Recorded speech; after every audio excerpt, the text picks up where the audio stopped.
Good day and happiness life mga ka-life change. So for today's video, alam niyo naman, lagi tayong busy. So ilang araw na lang pabalik na tayo sa Saudi Arabia. So for today, kailangan maasikaso natin ang ating mga activity. Dahil in future, ito ang ating magiging kinabukasan. Dahil alam niyo naman, lahat ng bagay na ginawa ng Diyos is may pagpapala. So ito yung tinatawag na agricultural way, planting, di po ba? So may mga halaman ako na talaga namang collectible. Alam niyo ba yung collection talaga guys? Meron tayong mga halaman na papakita ko sa inyo guys. Ito, alam niyo ba ito guys?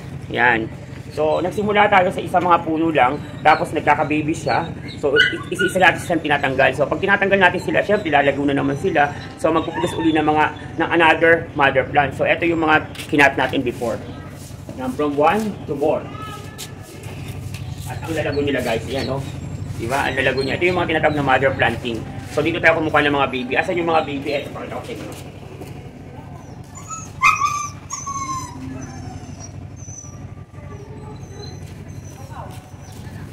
Ayan, ito yung mga baby niya guys.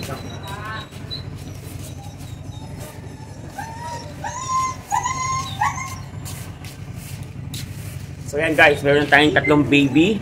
At dito meron tayong 7 na baby na papalakihin muna for the meantime. And paghihiwa-hiwalayin natin siya guys para lumago at mas maging maganda ang kanilang mga tubo.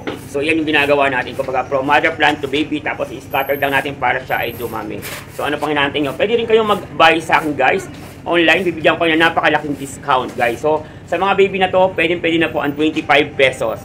Pamain lang po, baby plants, 25 pesos. Pwede rin po kayong discountan.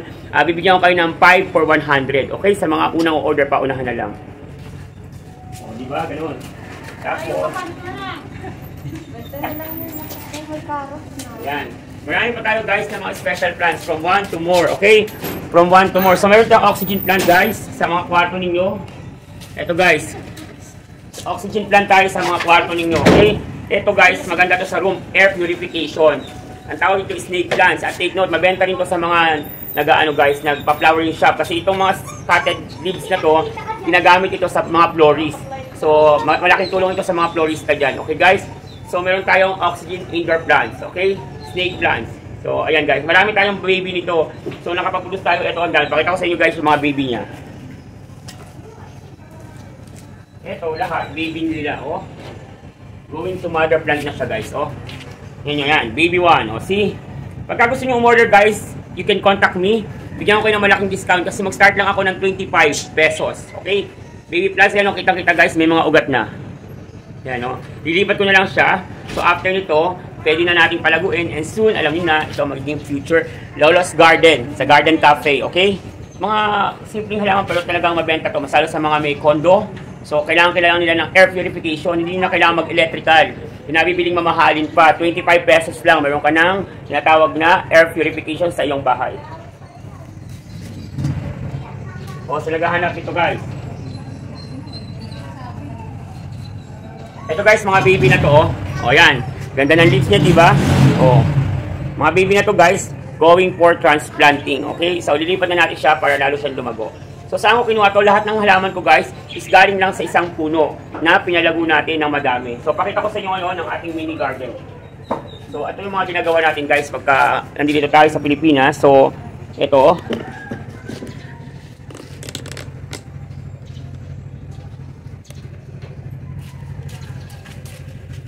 Yan. Kasi guys, pag magbibili tayo ng mga lupa, mahal. So, gagawa lang tayo ng sarili nating loam soil. So, bumili tayo ng available na tipa. Yan guys, minimix natin ng lupa, red soil. After may ipa yan, tapos may black charcoal. Tapos yan na siya. At kailangan natin na, yan, nagpabili rin ako ng garden plastic bag. Yan yung ginagamit ng paso, pang plastic muna tayo kasi puro baby plant siya eh.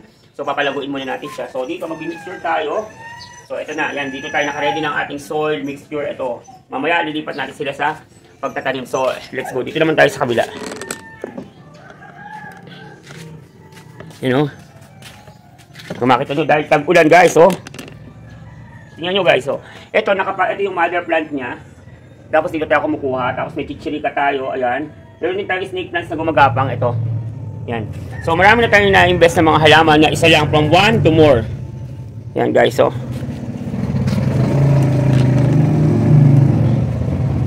So ayan, from 1 to more guys. So ito na yung nagawa natin na hanging plants. Snake.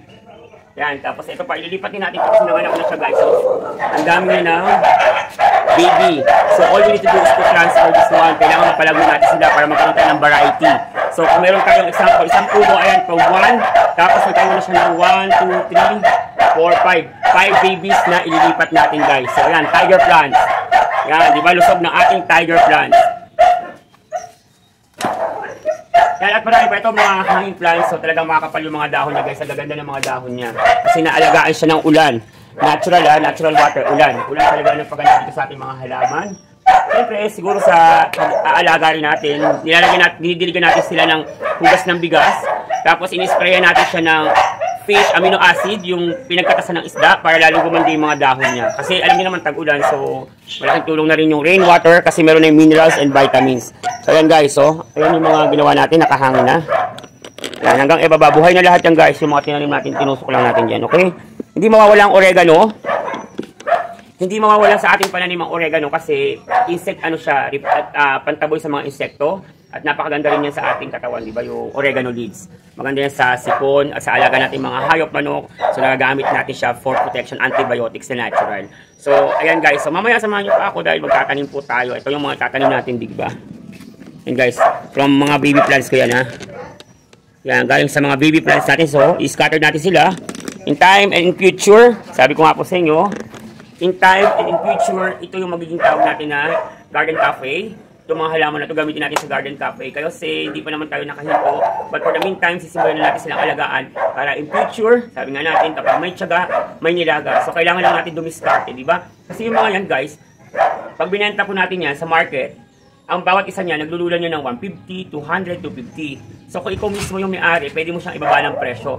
From 150, pwede maging 50, pwede maging 300. Diba? Wala pa tayong orchids. Sa orchids, wala pa kasi di ba ako nag-start mag-orchids. But soon, magkakaroon din tayo ng mga iba't ibang variety of orchids para naman maayos, mas maging maganda. Tapos, maglalagay din tayo ng mga paso para sa inyo guys. So, I hope you like it. This is simpleng buhay ng OFW soon in future investment. Di ba, nag-invest tayo sa isang bagay. Example, halaman, lalago, dadami. Pero pag ikaw nag-invest sa mga luxurious material, example, bibili ka lang ng gadget, cellphone, or mga mamahaling bagay na alam value. Kasi bibili mo siya mataas ang price today, after few days lang, baba na yan sa market. So, ito, pag bumili ka ngayon ng maliit, pero after few years, lalaki ang value sa market. So, ano pang hinahantay niyo guys? So, let's go and have life change a simple way of planting. God bless and happiness life. This is your host, Leonardo Pulintan at Life Change OFW Journey and FB Reels. Follow na po kayo, Leonardo Pulintan. Don't forget to like, share, comment down below in my comment section. And please do subscribe. Maraming salamat. Hanggang sa muli.